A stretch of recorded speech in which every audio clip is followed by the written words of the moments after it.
जय हिंद साथियों, कैसे हैं आप सभी। उम्मीद करते हैं आप लोग अच्छे होंगे और आपकी पढ़ाई भी एकदम अच्छे तरीके से चल रही होगी। साथियों, आज का जो हमारा टॉपिक होने वाला है वो झारखंड पुलिस कांस्टेबल 2024 में जो हिंदी का पेपर नंबर 2 पूछा जाता है उसी का प्रैक्टिस सेट नंबर 13 है।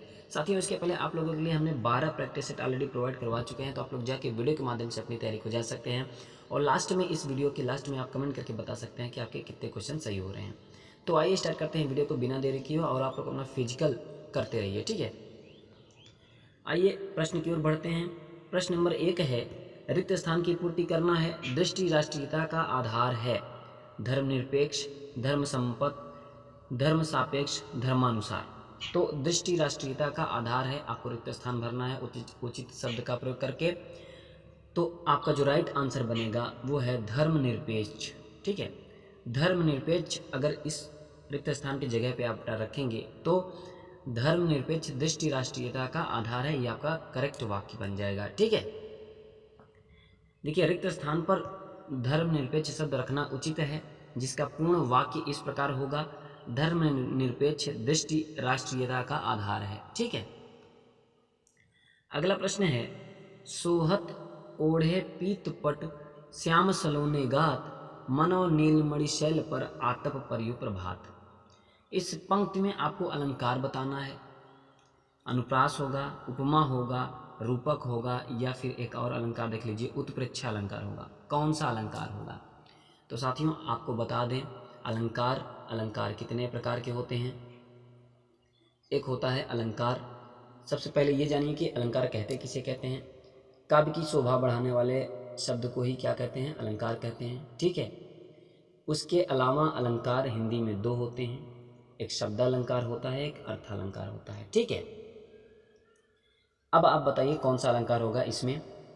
तो साथियों, आपका जो राइट आंसर होगा वो होगा उत्प्रेक्षा अलंकार, ठीक है। उत्प्रेक्षा अलंकार होगा। अब उत्प्रेक्षा अलंकार कैसे पहचानेंगे? उत्प्रेक्षा अलंकार है, आप लोग थोड़ा सा उत्प्रेक्षा अलंकार के बारे में जान लीजिए। देखिए, अगर परिभाषा के हिसाब से मैं बात करूं तो जहां उपमेय में उपमान की संभावना अथवा कल्पना की जाए वहां पे क्या होता है? उत्प्रेक्षा अलंकार होता है। समझ रहे हैं? उत्प्रेक्षा अलंकार के बारे में जानिए। जहां उपमेय में उपमान की संभावना अथवा कल्पना कर ली गई हो वहां उत्प्रेक्षा अलंकार होता है। लेकिन अगर बोधक शब्द के हिसाब से मैं बात करूं, आप कैसे पहचानेंगे बोधक शब्द? कहीं आपको मनो मानव, मनु मनहू, जानो जनू जनहू, ज्यों त्यों ये सब मिल जाए तो वहाँ पे उत्प्रेक्षा अलंकार होगा, ठीक है। देखिए, यहाँ पे मनो नीलमणि शैल पर मनो शब्द मिला ना, तो यहाँ पे उत्प्रेक्षा अलंकार हो जाएगा। तो इसी तरीके से बोधक शब्द याद रखिए, आपको उत्प्रेक्षा अलंकार हो जाएंगे। मनो मिल जाए, कहीं मानो मिल जाए, मनु मिल जाए, ठीक है, मनहू मिल जाए, जानो मिल जाए, जनू मिल जाए, जनहू, ज्यों, ये शब्द मिल जाएं तो उत्प्रेक्षा अलंकार होगा, ठीक है। और बाकी अनुप्रास अलंकार आपको पता ही है, जहाँ एक ही वर्ण की बार बार आवृत्ति होती है वहाँ पे अनुप्रास अलंकार होता है, ठीक है। और उपमा अलंकार भी आपको पता ही होगा,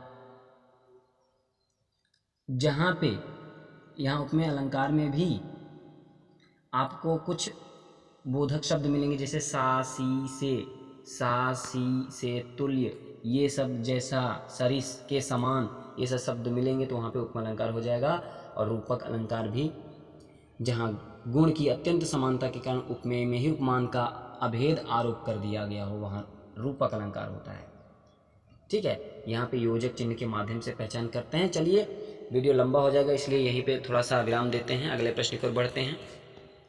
उपरोक्त पंक्तियों में उत्प्रेक्षा अलंकार है। इन पंक्तियों में पीताम्बर ओढ़े श्याम कृष्ण उपमेय में नीलमणि पर्वत पर प्रभातकालीन धूप उपमान की संभावना की गई है। मैंने परिभाषा यही बताया है कि जहाँ उपमेय में उपमान की संभावना अथवा कल्पना कर ली जाए वहाँ पे उत्प्रेक्षा अलंकार होता है। तो देखिए, उपमेय में उपमान, अब उपमेय कौन सा है?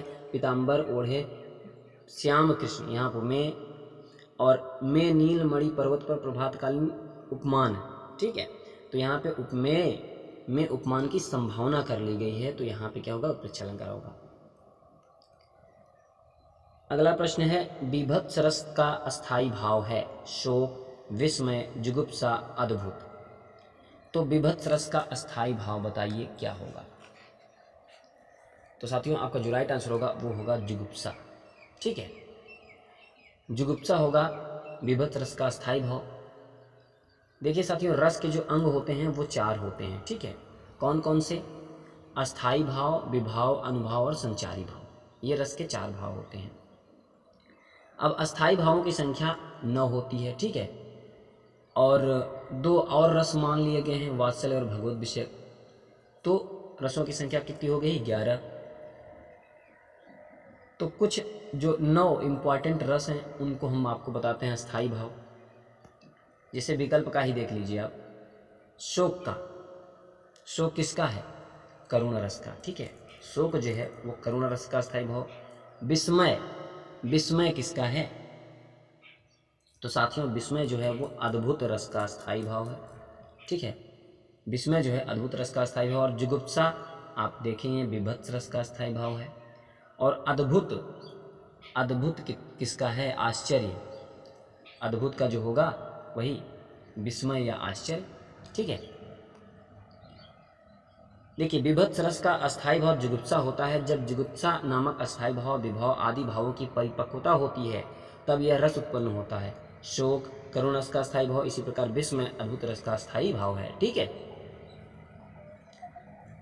सारणी 1 है और सारणी 2 है, आपको मिलान करना है, कूट से सही विकल्प का चयन करना है। देखिए सारणी 1 ये है, सारणी 2 है। कुछ यहाँ पे आपको दिए गए हैं अल्प जो है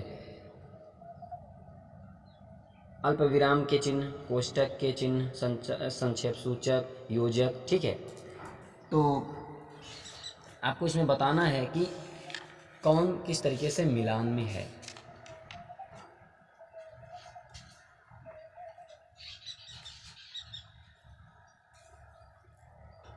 ठीक है साथियों, तो बताइए आपको विराम, ये विराम चिन्ह है। ठीक है, पूरा विराम चिन्ह है। विराम चिन्ह आपको पहचानना आना चाहिए। कौन सा विराम चिन्ह किसके सामने है? तो बताइए, यहाँ से मिलान कर लीजिए। अल्प विराम, अल्प विराम किस में जाएगा? अल्प विराम साथियों इसमें जाएगा। ठीक है, ये अल्प विराम होता है। कोष्ठक, कोष्ठक किस में जाएगा? कोष्ठक जो है आपका ये कोष्ठक हो जाएगा। संक्षेप सूचक इसमें चला जाएगा। योजक, योजक जो है आपका इसमें चला जाएगा। ठीक है, तो कैसा मिलान हुआ? पहले हमने 3 में गया, फिर 4 में, फिर 2 में, फिर 1 में। ठीक है, तो 34-21 आपका आंसर होगा।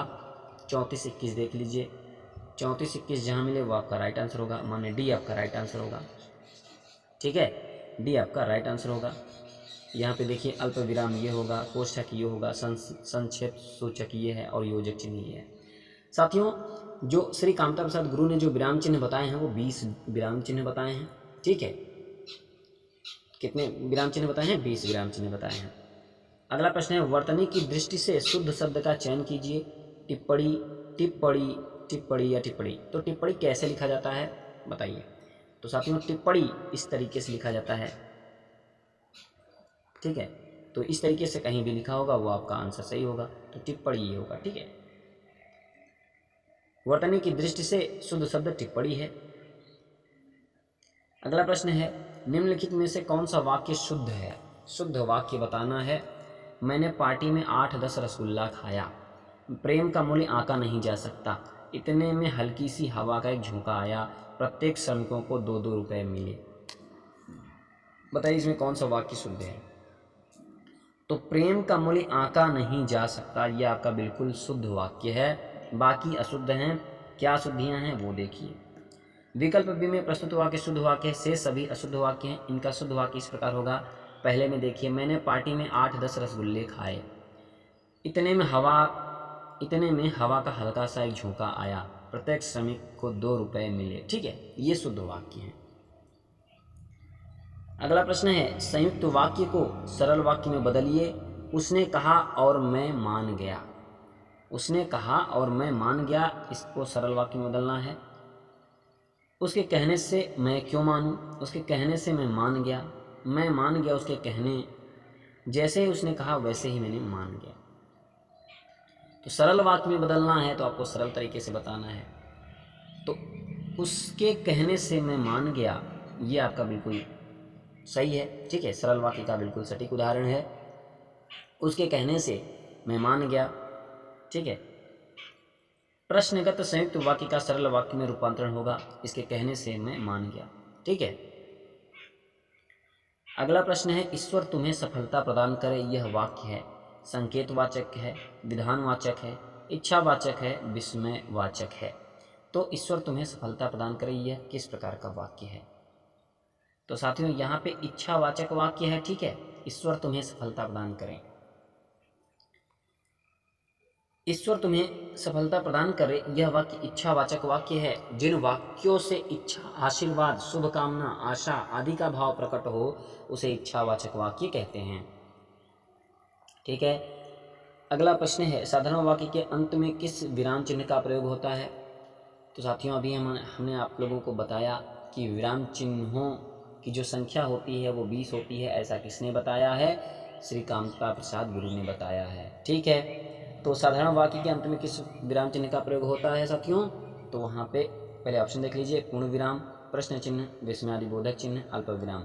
साथियों वहाँ पे जो होता है वो होता है पूर्ण विराम, ठीक है। साधारण वाक्य के अंत में पूर्ण विराम चिन्ह का प्रयोग होता है, ठीक है। साधारण वाक्य के अंत में अथवा जहाँ एक बात पूर्ण हो जाए या वाक्य समाप्त हो जाए वहाँ पूर्ण विराम लगाया जाता है, ठीक है, पूर्ण विराम। अगला प्रश्न है, संरचना के आधार पर किए गए वाक्य वर्गीकरण में इनमें से कौन सा प्रकार नहीं है? सरल वाक्य, मिश्र वाक्य, आज्ञार्थक वाक्य, संयुक्त वाक्य। तो संरचना के आधार पर किए गए वाक्य के वर्गीकरण में कौन सा प्रकार नहीं है? साथियों बताइए कितने होते हैं वाक्य के प्रकार संरचना के आधार पर? 3। कौन कौन से होते हैं? एक होता है सरल वाक्य, एक होता है मिश्र वाक्य, एक होता है संयुक्त वाक्य। तो कौन सा वाक्य इसमें आपको दिख रहा है? आज्ञार्थक वाक्य आपको भिन्न दिख रहा है, तो ये आपका बिल्कुल राइट आंसर होगा, क्योंकि प्रकार नहीं है वो पूछा है, ये तीनों तो प्रकार हैं, ठीक है। तो आज्ञार्थक वाक्य आपका राइट आंसर होगा। संरचना के आधार पर वाक्य के 3 भेद होते हैं, एक सरल वाक्य, एक मिश्र वाक्य तथा एक संयुक्त वाक्य। आज्ञार्थक वाक्य अर्थ के आधार पर वाक्य का भेद है, ठीक है। अगर अर्थ के आधार पर बात करेंगे तो आज्ञार्थक वाक्य होगा। त्रिलोचन में इनमें से कौन सा समास है? बताइए। त्रिलोचन में बहुब्रीहि समास, द्विगु समास, अव्ययी भाव समास और कर्मधारय समास। तो त्रिलोचन में कौन सा समास है? तो साथियों आपका जो राइट आंसर होगा वो होगा बहुब्रीहि समास, ठीक है। त्रिलोचन बहुब्रीहि समास होगा। अब आपके मन में द्विगु समास भी आ रहा होगा, तो आइए देखते हैं किस तरीके से है। त्रिलोचन शब्द में बहुब्रीहि समास है। इस समास में समस्त पद कोई अन्य अर्थ देता है, जैसे 3 लोचन। 3 लोचन यानी नेत्र हैं जिसके अर्थात वह आएगा शिव, ठीक है। जब तीसरा शब्द निकल कर आएगा तो वहाँ पे बहुब्रीहि समास होगा। संख्यावाचक मानते हैं द्विगु समास होता है, लेकिन जब कोई अन्य पद माने दोनों पद अप्रधान हो और तीसरा पद प्रधान हो तो वहाँ पे बहुब्रीहि समास होता है। तो यहाँ पे 3 लोचन है जिसके अर्थात वो शिव आ जा रहे हैं, माने तीसरा पद जो है, तीसरा शब्द जो है वो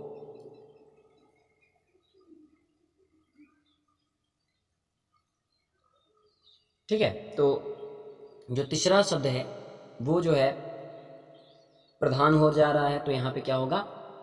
बहुब्रीहि समास होगा। द्विगु समास में पहला पद संख्यावाची होता है, ठीक है। तो आपका जो राइट आंसर बनेगा बहुब्रीहि समास बनेगा। अगला प्रश्न है, निह पाप में कौन सी संधि है? गुण, यण, विसर्ग, अयादि। तो निह पाप में जो संधि होगा साथियों वो आपका होगा विसर्ग संधि, ठीक है। विसर्ग संधि होगा निह पाप में, क्योंकि यहाँ पे विसर्ग योजक चिन्ह के रूप में दिख रहा है, ठीक है। विसर्ग जो है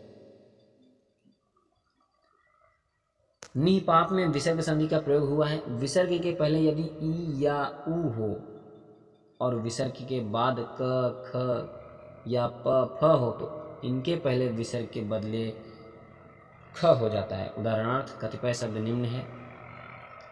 उदाहरण समझिए, निह कपट निष्कपट होता है, निह पाप निष्पाप होता है, दुह कर दुष्कर होता है, ठीक है। और नी फल जो होता है वो निष्फल होता है। संधि कितनी होती है? 3 प्रकार की होती है, स्वर संधि, विसर्ग संधि और व्यंजन संधि। तीनों संधि आप अच्छे से पढ़िएगा। निम्नलिखित में प्रत्यय युक्त शब्द नहीं है, बोली, भाषा, पिपासा, अंकुर। तो प्रत्यय युक्त शब्द नहीं है, वो कौन सा नहीं है? तो अंकुर आपका राइट आंसर होगा। अंकुर जो है वो प्रत्यय युक्त शब्द नहीं है। अंकुर शब्द में प्रत्यय का प्रयोग नहीं हुआ है, जबकि बोली में ई, भाषा तथा पिपासा में आ प्रत्यय का प्रयोग किया गया है, ठीक है। अगला प्रश्न है, नी उपसर्ग से बना शब्द निम्नलिखित में से कौन सा है? निकम्मा, नीरज, नीरा, नीरू। तो नी उपसर्ग से बना जो शब्द है वो कौन सा है? तो साथियों निकम्मा जो है वो नी उपसर्ग से बना शब्द है। जो शब्दांश शब्दों आदि के प्रारंभ में जुड़कर उनके अर्थ में कुछ विशेषता लाते हैं वे उपसर्ग कहलाते हैं। जैसे कि बात करें नी उपसर्ग से बने शब्द, जैसे निकम्मा हुआ, निहत्था हुआ, निडर हुआ, निगोड़ा है। उसी प्रकार पर उपसर्ग से बने शब्द परलोक, परोपकार, परहित आदि होता है, ठीक है।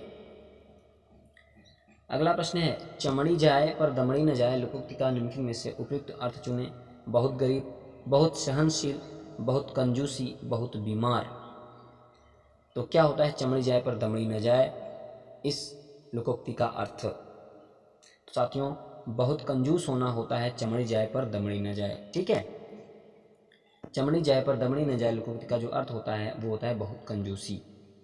अगला प्रश्न है, निम्नलिखित में से लोकोक्ति चुनिए। अंक भरना, आस्तीन का सांप, कहाँ राजा भोज, कहाँ गंगू तेली, तूती बोलना। तो लोकोक्ति जो है साथियों वह है कहाँ राजा भोज, कहाँ गंगू तेली, ठीक है। ये आपकी लोकोक्ति है। कहाँ राजा भोज, कहाँ गंगू तेली लोकोक्ति है जिसका अर्थ है सामान्य और विशिष्ट व्यक्ति की तुलना करना।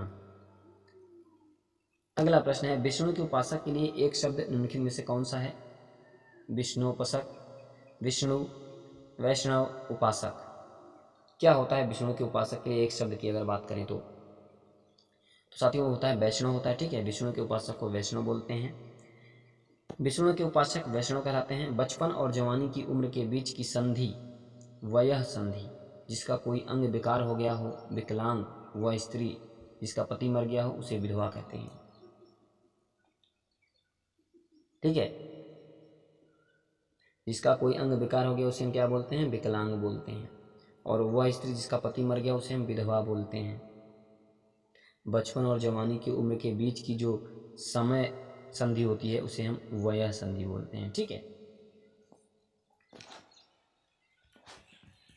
अगला प्रश्न है, निशीथ का उपयुक्त अर्थ है, निशीथ का उपयुक्त अर्थ है अर्धरात्रि का समय, संध्या का समय, प्रातः का समय, इनमें से सभी। तो क्या होता है निशीथ का उपयुक्त अर्थ? तो साथियों अर्धरात्रि का समय होता है निशीथ का अर्थ, ठीक है। लक्ष्य का अनेकार्थक शब्द है निशाना, उद्देश्य, नाम, बल, गति, चाल, सही, गलत। लक्ष्य का अनेकार्थी शब्द होते हैं वो क्या होते हैं? तो वो होते हैं निशाना और उद्देश्य। आपका बिल्कुल राइट आंसर होगा। लक्ष्य के जो अनेकार्थी शब्द होंगे वो निशाना और उद्देश्य होते हैं। निशाना, उद्देश्य, ध्येय इत्यादि लक्ष्य के अनेकार्थी शब्द हैं। अगला प्रश्न है, निम्न में से किस विकल्प में सही विलोम युग्म नहीं है? सही विलोम युग्म नहीं है ये बताना है। जटिल, सरल, आसक्ति, नास्तिक, निर्मल, मलिन, निद्रा, अनिद्रा। तो साथियों आपका जो राइट आंसर है वो है आसक्ति, नास्तिक। ये आपका विलोम युग्म नहीं है, ठीक है। बाकी जटिल का सरल होता है, निर्मल का मलिन होता है, निद्रा का निद्रा होता है, ये बिल्कुल सही है। आसक्ति का जो विलोम होता है अनासक्ति होता है, आस्तिक का विलोम नास्तिक होता है, ठीक है। अगला प्रश्न है, साधु का विलोम शब्द है साधुनी होगा, सन्यासिनी होगा, साधु होगा, असाधु होगा। साधु का विलोम, तो जो साधु का विलोम होगा वो असाधु होगा, ठीक है। असाधु आपका बिल्कुल राइट आंसर होगा। साधु शब्द का विलोम असाधु होता है। अन्य विकल्पों में प्रस्तुत शब्द लगभग एक ही अर्थ व्यक्त करते हैं। अगला प्रश्न है, विलोम शब्द लिखिए। एकता का विलोम बताना है। एकाएक होगा, एकांतर होगा, अनेकता होगा, एकत्र होगा। क्या होगा? तो एकता का जो विलोम होगा वो होगा अनेकता, ठीक है। एकता का विलोम शब्द अनेकता होता है, जबकि एकत्र शब्द का विलोम विकीर्ण होता है। अगला प्रश्न है स्वच्छ शब्द का पर्यायवाची शब्द बताइए। पंकिल, नीरज, नीरद, निर्मल। तो स्वच्छ शब्द का पर्यायवाची शब्द, तो साथियों जो स्वच्छ शब्द का पर्यायवाची शब्द होगा वो होता है आपका निर्मल। ठीक है, स्वच्छ शब्द का जो पर्यायवाची शब्द होगा वो निर्मल होगा। स्वच्छ का पर्यायवाची निर्मल होता है। पंकिल गंदा या कीचड़ युक्त का पर्यायवाची है। नीरद बादल का है तथा नीरज कमल का पर्यायवाची है। ठीक है, निम्नलिखित में से मीन का समानार्थी है झक, शिलीमुख, अली, खटपद। तो मीन का जो समानार्थी शब्द होगा वो होगा झक। ठीक है, मीन का समानार्थी झक होता है। शिलीमुख, अली तथा सटपद भौरा का पर्यायवाची है। ठीक है, अगला प्रश्न है निम्नलिखित में रूढ़ शब्द है दूध वाला, घुड़सवार, नाक, लंबोदर। रूढ़ शब्द है तो नाक जो है आपका राइट आंसर होगा। ठीक है, जो शब्द हमेशा किसी विशेष अर्थ को प्रकट करते हों और जिनके खंडों का कोई अर्थ न निकले उन्हें रूढ़ शब्द कहते हैं, जैसे नाक, कान आदि। ठीक है, अगला प्रश्न है वे शब्द जिनके सार्थक खंड न हो सके उन्हें कहते हैं रूढ़, योग रूढ़, यौगिक, प्रयुक्त। तो वे शब्द जिनके सार्थक खंड न हो सके, तो अभी बताया परिभाषा के माध्यम से। तो वे शब्द जिनके सार्थक खंड न हो सके उन्हें हम रूढ़ शब्द कहते हैं या मूल शब्द कहते हैं। ठीक है, वे शब्द जिनके सार्थक खंड न हो सके उन्हें रूढ़ या मूल शब्द कहते हैं, जैसे हाथ, कलम, राम इत्यादि। निम्नलिखित में से धूम्र का तद्भव शब्द कौन सा है? जुआं, धुआं, भौरा, मक्खी। धूम्र का तद्भव शब्द कौन सा है? तो साथियों धूम्र का जो तद्भव शब्द होगा वो आपका धुआं होगा। ठीक है, धुआं होता है। धूम्र तत्सम शब्द है जिसका तद्भव धुआं है। इसी प्रकार जुआं, भौरा तथा मक्खी तद्भव शब्द हैं।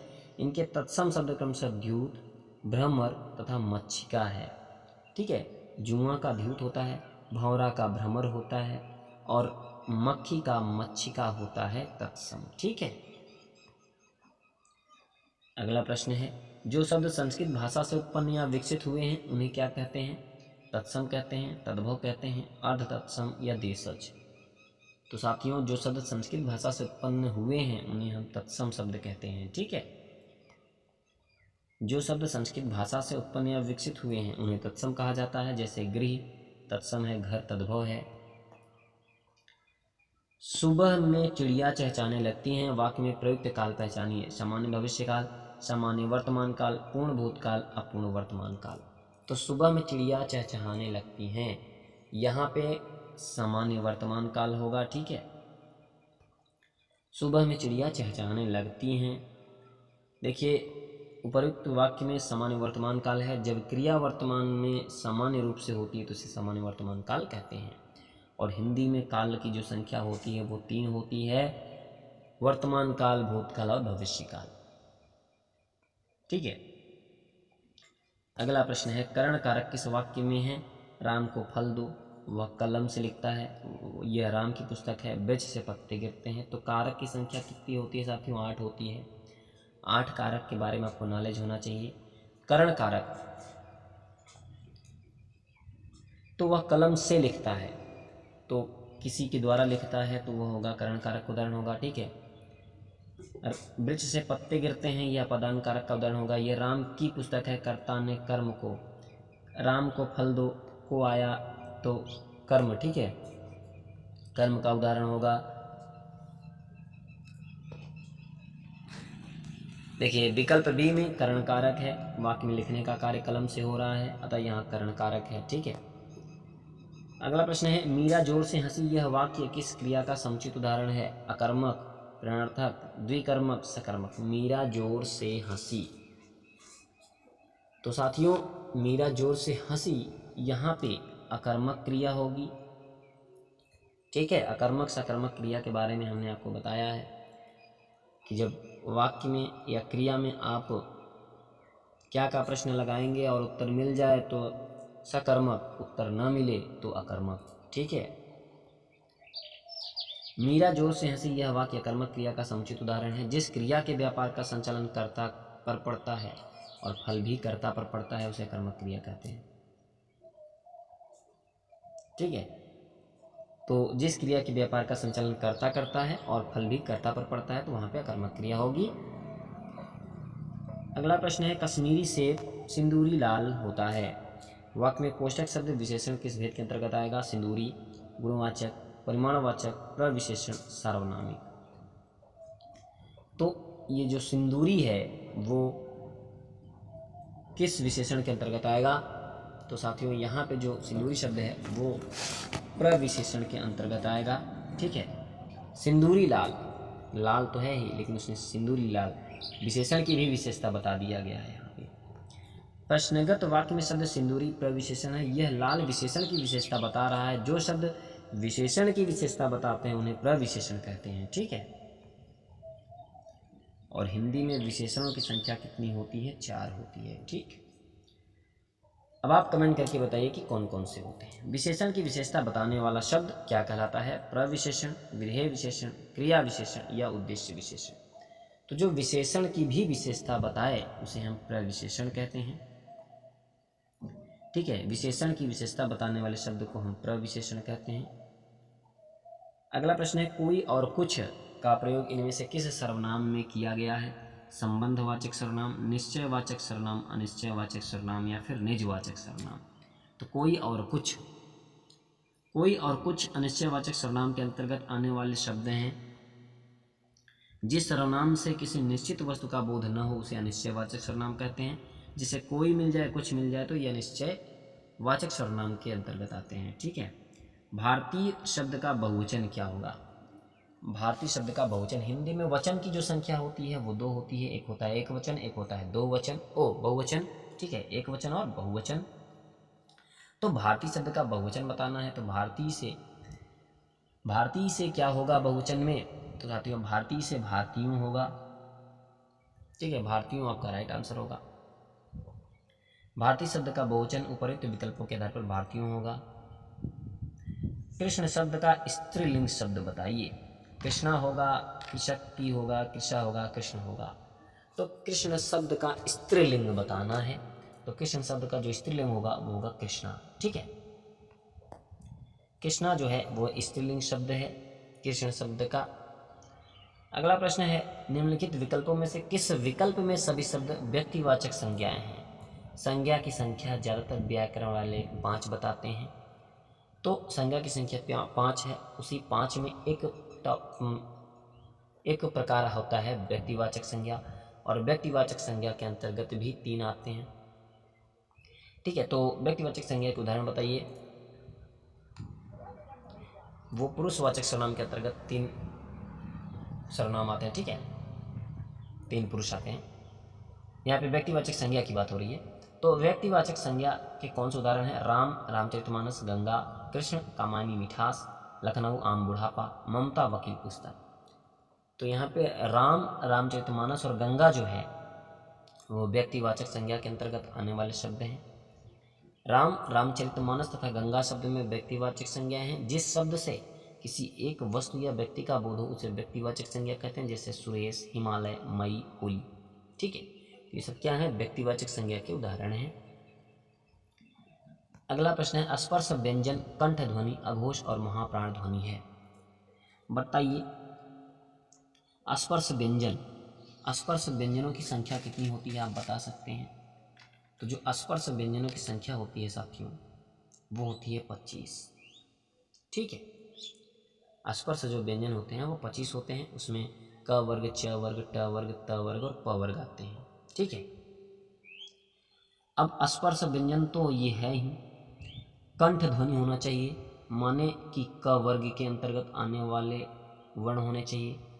अघोष होने चाहिए, माने प्रत्येक वर्ग का पहला और दूसरा वर्ण होना चाहिए। ठीक है। वो अघोष होते हैं। और महाप्राण ध्वनि होना चाहिए। महाप्राण ध्वनि क्या कहता है? महाप्राण ध्वनि कहता है कि भैया दूसरा और चौथा वर्ण होना चाहिए। दूसरा और चौथा, प्रत्येक वर्ग का दूसरा और चौथा। तो देखिए दूसरा और चौथा तो क तो हुआ नहीं, ग हुआ नहीं, ख दिख रहा है। ख जो है वो दूसरे में भी आ जाएगा, स्पर्श व्यंजन है ही, क वर्ग में भी आ जाएगा और अघोष में भी आ जाएगा और महाप्राण में भी आ जाएगा। तो ख आपका बिल्कुल राइट आंसर होगा। ठीक है, तो इस प्रश्न को हल करने के लिए आपको ये तीनों चीज चारों आना चाहिए, स्पर्श व्यंजन, कंठ ध्वनि, अघोष और महाप्राण आना चाहिए। ठीक है, तो ख जो है स्पर्श व्यंजन है, कंठ ध्वनि, अघोष और महाप्राण ध्वनि है।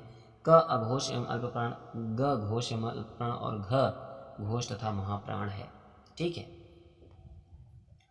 अगला प्रश्न है जो व्यंजन अल्प प्राण नहीं है उसे अलग कीजिए। अब अल्प प्राण आपको पता होना चाहिए अल्प प्राण क्या होता है। तो साथियों जान लीजिए, प्रत्येक वर्ग का पहला, तीसरा और पांचवा वर्ण ही क्या होता है, अल्प प्राण होता है। इसके साथ साथ अंतस्थ वर्ण, अंतस्थ वर्ण माने य र ल व, ये भी होते हैं क्या, अल्प प्राण। तो प्रत्येक वर्ग का पहला, तीसरा और पांचवा वर्ण, इसके अलावा अंतस्थ वर्ण होते हैं अल्प प्राण व्यंजन। तो बताइए इसमें प्रत्येक वर्ग का पहला में ख आएगा नहीं, पहले में क आ रहा है, ठीक है, तीसरे में आ रहा है ग, ये भी आ रहा है, ठीक है, पांचवे में ये नहीं, ये पहले में आ रहा है। अब तीन में आपको बताना है, तीन ये आपको मैच कर रहे हैं, ये अल्प प्राण के उदाहरण दिख रहे हैं, क्योंकि पहले में देखिए च आ जाएगा, क आ जाएगा तो ये आ रहा है, और तीसरे में ग आ जाएगा, तो ये तीनों आ रहे हैं। लेकिन ख आपका जो है वो अल्प प्राण का उदाहरण नहीं है, तो आपका ख जो है बिल्कुल राइट आंसर हो जाएगा।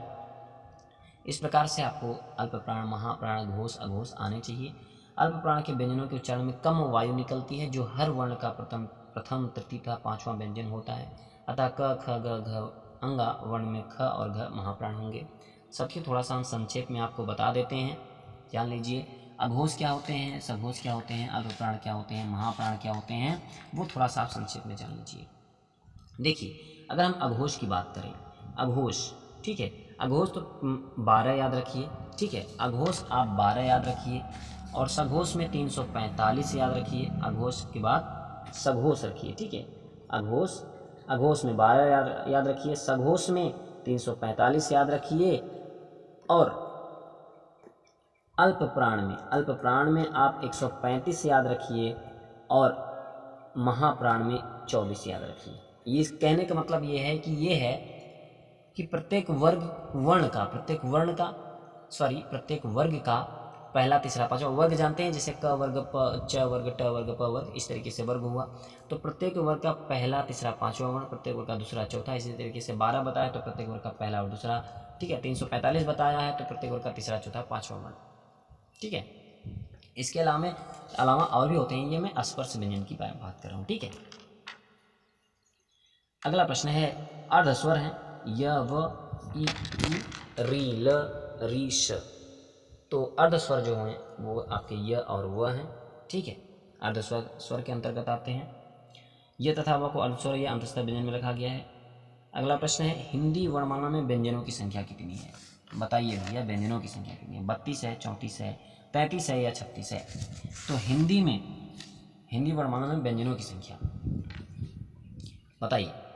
तो व्यंजन की जो संख्या होती है वो 33 होती है, 33 आपका राइट आंसर होगा, ठीक है, 33 जो होगा वो आपका बिल्कुल राइट आंसर होगा। हिंदी वर्णमाला में जो मूल व्यंजन है वो 33 हैं, जो इस प्रकार है मूल व्यंजन।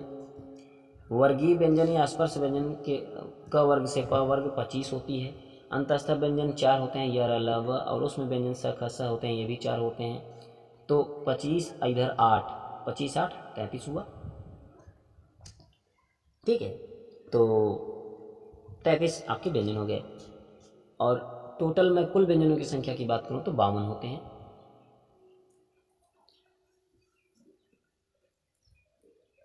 जिसमें आपको स्वर की संख्या और कुल व्यंजनों की संख्या, कुल व्यंजन की संख्या की बात करें तो 41 होते हैं, थोड़ा सा देख लीजिए, 41 होते हैं और स्वर 11 होते हैं, तो कुल 52 वर्ण होते हैं। निम्नलिखित में से कौन सा युग्म संगत है, ग्राम्या सुमित्रा नंदन पंत, दीपशिखा सूर्यकांत त्रिपाठी निराला, प्रलय की छाया महादेवी वर्मा, कुकुरमुत्ता जयशंकर प्रसाद। तो कौन सा युग्म संगत है, तो ग्राम्या जो है वो सुमित्रा नंदन पंत जी का कृति है, ठीक है। सही संगत युग्म देखिए, रचनाकार और रचना है, रचनाकार है। ग्राम्या जो है वो सुमित्रा नंदन पंत की कृति है, दीपशिखा महादेवी वर्मा, प्रलय की छाया जयशंकर प्रसाद और गोकुल मुत्ता सूर्यकांत त्रिपाठी निराला जी की कृति है। विधेय के अंतर्गत आता है क्रिया, कर्ता, कर्म व क्रिया, कर्म। विधेय के अंतर्गत जो आता है वो कर्म और क्रिया दोनों आते हैं, ठीक है। तो कर्म व क्रिया आपका राइट आंसर होगा। विधेय के अंतर्गत कर्म व क्रिया आता है। वाक्य के उद्देश्य और विधेय दो भेद होते हैं। वाक्य में जिसके विषय में कहा जाए वो उद्देश्य होता है और इसमें कर्ता का विस्तार होता है। वाक्य में उद्देश्य के बारे में जो कुछ भी कहा जाता है उसे विधेय कहते हैं, ठीक है। तो जिसके विषय में कहा जाता है वो उद्देश्य होता है और जिसके उद्देश्य के बारे में जो कुछ भी कहा जाता है, जिसके विषय में कहा जाए तो वो उद्देश्य होगा और उद्देश्य के बारे में जो कुछ कहा जाए वो विधेय होता है। अगला प्रश्न है, क्रिया का आधार सूचित करने वाला कारक है अपादान कारक, संबंध कारक, अधिकरण कारक, संप्रदान कारक। तो क्रिया का आधार सूचित करने वाला जो कारक है वो अधिकरण कारक है, ठीक है। अधिकरण कारक क्रिया का आधार सूचित करने वाला कारक अधिकरण कारक कहलाता है। जबकि जहाँ किसी वस्तु के अलग होने का भाव प्रकट हो उसे अपादान कारक कहते हैं तथा जिस शब्द से किसी के साथ संबंध या लगाव प्रतीत हो वहाँ संबंध कारक तथा जहाँ कोई वस्तु किसी को पूर्ण रूप से दान दी जाती हो वहाँ पर संप्रदान कारक होता है, ठीक है। और कारक की संख्या 8 होती है। प्रत्यक्ष में संधि है गुण संधि, दीर्घ संधि, अयादि संधि, यण संधि। तो प्रत्यक्ष में जो संधि होगी वो यण संधि होगा, ठीक है। तो यण संधि आपका राइट आंसर होगा। प्रत्यक्ष शब्द में यण संधि है। प्रत्यक्ष का संधि विच्छेद होगा प्रतिधन अक्ष, ठीक है। यहाँ ई धन अ के बीच संधि होने पर दोनों स्वर वर्णों के स्थान पर यह हो जाने पर प्रत्यक्ष शब्द बन गया। यण संधि का सूत्र है इको यणचि, अर्थात यदि ई उ तथा री के बाद कोई असमान स्वर आए तो ई के स्थान पर य, उ के स्थान पर व तथा री के स्थान पर र हो जाता है, ठीक है। ये यण संधि के फार्मूला है, ठीक है। तो छोटी बड़ी छोटा बड़ा री के बाद कोई भी असमान स्वर आ जाए तो ई का य, उ का व और री का र हो जाता है। तो ये थे आपके 45 क्वेश्चन। 45 क्वेश्चन में आप कितना कर पाए कमेंट करके जरूर बताएगा। अगर वीडियो पसंद आई हो तो आप लोग एक लाइक और चैनल को सब्सक्राइब जरूर करेगा और अपने दोस्तों तक शेयर जरूर करेगा। तो तब तक मिलते हैं साथियों अगली वीडियो के साथ। तब तक के लिए नमस्कार, वंदे मातरम, जय हिंद।